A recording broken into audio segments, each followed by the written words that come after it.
why are you not in Ortigas anymore? Bukod sa super layo, not specific to the company itself. I think the travel part of working there is just I tried everything kasi ang biyahe ko doon from my house to the office is 2 hours. 2 hours siya maximum. And then yung pauwi, god damn. You have to, you have to wake up at I had to wake 5. up, okay. The earliest time in na pwede is 7 a.m. But, well, kasi nung time na nag-work ako sa Ortigas, I had a part-time job, which is now my full-time job. And it's a remote job. So, ang schedule ko nun sa part-time job ko is 6 p.m. 6 p.m. to 10 p.m. 6 p.m. to 10 p.m.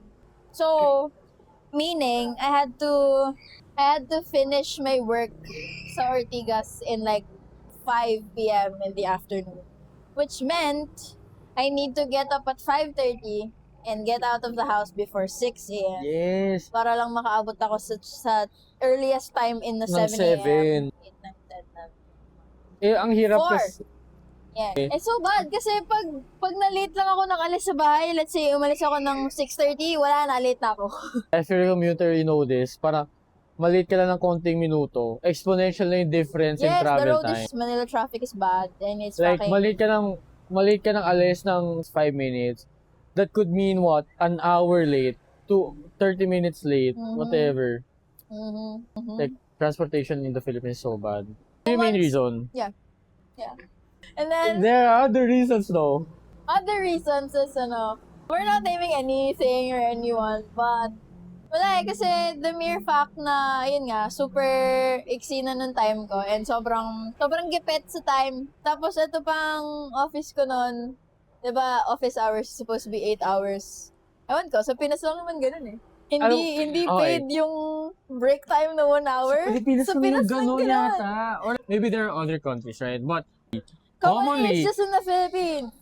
kaya nga uso ang 9 to 5 kasi 9 to 5 is like 8 hours. Yes. And they have a 1 hour paid lunch. Inclusive of break time. Yeah, so in reality, it's like 7 hours of work. Sa Pilipinas lang yung 8 hours of work. Yeah. They paid you lunch, pero you have to take the lunch during office hours. So yung time na busy your 9 hours kang nasa office. Yun yung reality ng 8-hour shift sa Pilipinas. 9 hours talaga siya. It's not an 8-hour shift, it's a 9-hour shift. Kasi hindi paid yung lunch mo. And ito yung main reason why I went out. Kasi, yun nga, kahit wala yung fact and yung context na I'm super gipit sa oras. Imagine, I would sacrifice the lunch break. I will not take my lunch break during the 8-hour shift just so I can complete the 8-hour shift as soon as possible. There's this one day na we had the meeting. Tapos yung meeting is scheduled at 4:30? Yeah, 4:30. The meeting was scheduled at 4:30. You were supposed to leave at what? Oo. I'm supposed to leave at 4 p.m. Kasi nga hindi ako nag-lunch break. I did not take any break times that day. Alam mo yun, hindi ka na nga nag-lunch break and everything. Hindi yan, I completed na from 7 a.m. to 4 p.m. I was there. I was working, hindi ako umalis, hindi ako nag-break time, whatever. And then, there's this meeting. Yung meeting na yon, pwede siyang online. Kasi people are there sa office kung sino yun nandun. E di join in in on-site, diba? Just join on-site Yeah, kung if you're nandun there, ka. diba? If you're there. But, kaya nga may link kasi others who are supposed to be in the meeting but not in the office can join. They can join virtually kasi yung setup kasi nila, it's a hybrid setup. So, it's hybrid. you can come to parang, as long as you go to the office 3 times a week, ikaw na bahala kung kailan. Yeah. Parang may set days lang. Yeah. But, pretty much ganun, pag hybrid. Parang 3 times a week, on-site, the rest, work from home. Yung kanila, parang may option naman to join virtually. Yeah. And For that specific meeting, there's this option. There's always an option to join virtually on any meeting or most meetings dun sa company. Anyway, the meeting is set at 4:30. So, ako naman, before 4 p.m., so at 3:50 or something, tumayo na ako and then I was packing my bags, ganyan. Yeah. Kasi I came from another room dun sa office. And then, ang tawag dito, I was packing my bag in another room. Tapos, I got a message, ganyan, from a team member. Tapos sabi niya basically, just join the meeting on site because Oo. you're already here, ganyan. And also, we're supposed to be here for 8 hours, ganyan, kasi official earliest clock time is 7 a.m. So, ganyan. So, ang pinopoint niya lang ay, Nandito ka na. dapat, nandito ka na and we're supposed to spend 9 hours here In the sa office office anyway. anyway. And sabi niya, baka daw masilip, ganyan, if I Parang- leave ng 4 p.m. Para mapagalitan siya ng Oo. boss. Oo, kasi I'm gonna be taking the meeting daw on the road, tapos hindi siya, just basically hindi conducive for a meeting. For context, additional context, I'm not an active player in that meeting. I'm supposed to be a listener there. Para it's one of those meetings na this could have been just an email. It could have been a memo, it could have been an email. And then, maybe if they really wanted a meeting, just Yeah. have a meeting for the core team, not for everyone. I mean, okay lang sa akin na may meeting and everything, but alam mo yun, Para wag mo akong pigilan umuwi. I just took it parang, hindi naman personally, pero parang naano ako doon kasi, ano naman, kung umalis ako ng 4 p.m., I rendered my 8 hours na for the day, hindi na ako kumain, hindi na ako nag-break time eh. Yeah, ba't tayo mo pauwiin? Ganun. Parang bawal lumabas, gano'n. Anyway, I think that was the nail to the coffin for me. Nail on the coffin. Pero, syempre, before that, yun nga, number one, I never meant to stay there anyway. What are you looking for? Looking for my susi. You were just holding it kanina. You're not here. We're like this every day. It's here. Nahulog. We're like this every day. Okay. Ayun! And Anyway. then, well, timing lang din siguro kasi before I actually had that hybrid job, I was applying to the company na initially I was a part-time in. So, basically, ang nangyari ay, super tagal ko naghintay dun sa company na yon to take me. I was a fresh grad eh, anyway. And I had then, two choices. Itong hybrid and then the remote job. And then, she waited for so long. I waited for months dun sa She remote waited for job. so long. I waited. And then sabi namin, by August, pag wala pang balik Just dun go sa for it. remote job. Let's go for the hybrid. Kasi the hybrid naman is, they were very open. Ganyan, hindi naman very open, but like, I passed all the requirements, ganyan, tsaka yung screening nila. Parang, you're there. Parang oo ka na lang sa kanila. Oo, ganun. Yeah. They were just waiting for me, whatever, ganyan. At di sabi namin, by August, pag wala pang decision, go na ako dun sa hybrid. And then, Yeah. ito na, on my first day of work, dun sa hybrid, di ganyan, work ako, ganyan. And then, came the second day, I received a call from the ex-community manager dun sa isang company na remote. And then she basically said, may work ka na ba? Ganyan, kasi kukunin ka na namin. Blah, what's your rate? And I was like, what the fuck? Parang, What the fuck? it was so funny kasi, again, she's been waiting for it for months. 2 months? 3 months! 3 months? 3 Tapos, months kasi okay, Wait. we are back. Oh, napindot ko ata siya. Nasaan? Hindi, okay lang yan. Ay. Nagana pa rin yan. Okay. Wait lang. Let me just hold it. And I'm just a girl, so I'm gonna put this. Actually, guys, Actually, this is a take 2. malayo na yung narating ng aming usapan. Yeah.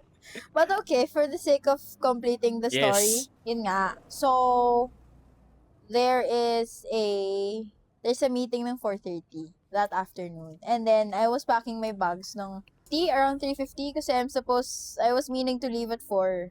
Sakto. Wala na tayo dyan. Tapos na tayo dyan. Ando na tayo sa 3 months. You're waiting for... I was waiting for 3 months dun sa full-time job, the Yes. remote dapat. Yun talaga yung gusto kong job. Pero kasi, yun nga, I waited for 3 months, wala pa rin. So, sabi namin, pag August na, kasi diba usually August yung hiring season, whatever. So, August na, sabi namin, pag August wala pa rin, i-accept ko na yung offer dito sa Ortigas. Kasi, parang wala eh, oo na lang ako doon. And then, Oo. dun sa isa, I'm at their, I don't know, wala. Pinaghintay nila ako, waitlist ako, ganun. Whatever. Hindi, wala nga waitlist eh. Indefinite, so sobrang indefinite. Sobrang indefinite. And then, first, tumuloy ako, ganyan. First day ko sa Ortigas, was fine. It was on-site, ganyan. Welcome, wala akong ginawa doon. For 8 hours that day, wala akong ginawa as in. I just sat there and did nothing. Onboarding, syempre, the first half of the day, but wala akong ginawa. Walang anything. And then, second day happened, bago pa ako makapasok sa Ortigas. Tumawag yung Tumawag ang aming ex-community manager. Shoutout sa'yo. We love you. Kilala mo kung sino ka. And we miss you. Yes. Anyway. Ayun. Tumawag siya bigla. And then I was like, okay, what is this about? And I took the call. Lo and behold, she said, we're ready for you. What's your rate? Time are you available? Anong gusto mong shift? And then sabi ko nun, Meron na akong work. basically, sabi ko nun sa kanya, hala, may full-time na ako. Oo. Second day ko nga today eh. Basically, ganun yung nangyari. And then, I don't know, hindi ko alam paano nangyari, but Typically kasi, typically, bawal. Hindi. Okay. Okay, the company did not intend ever, the Don't. company did not ever want or intend to hire part-times. Ayaw nila ng part-times. Oo. Eh, anong gagawin ko? Di ba, alam nga naman mag-night shift ako, tapos may day job ako, di namatay ako ng maaga. Anyway. So, we don't know. Anyway, nung tinanong ako ng community manager kung anong oras ako available, well, sinabi ko naman sa kanya, I can commit, pero part-time lang, as in 4 hours 4 lang. hours a day. And then, sabi niya, what time? And then sabi ko nung una, wala, nagsuggest na ako ng time na available ako for 4 hours every day. And then, I don't know, she did the magic, and somehow it worked, and then I got in. Charot. Yes. I don't know how you did it, but ang galing mo. We love You're the you. reason why I'm here today. Yes. But anyway, so yun nga, first reason mo why you left Okay. the Ortigas job was to The first commute. reason why I left the Ortigas job, I went there for 2 months lang. Yes. And then, originally, sabi ko, tapusin ko yung probation contract ko, which is 6 months. So, that was due in February. Supposed to be due in Supposed to be February. February. And then, ayun, shit happened. So, nag-resign ako 2 months in. And then, my main reason was, first, yung commute. Sobrang gipit sa time. Yes. Basically, pagod na ako commute pa lang, transpo pa lang, commute na ako. Oo. And talo ako super. Which is my second reason why I went out. Kasi, yung sinasahod ko doon, syempre, it's a small salary. Eh, medyo okay lang naman yun sa akin. And it's justifiable kasi first job, Oo. diba? I had no experience. I'm a fresh grad. Yes. I'm fortunate enough to be, although dumaan naman ako sa due process nila. I mean, Yeah. I napasa ko lahat basically.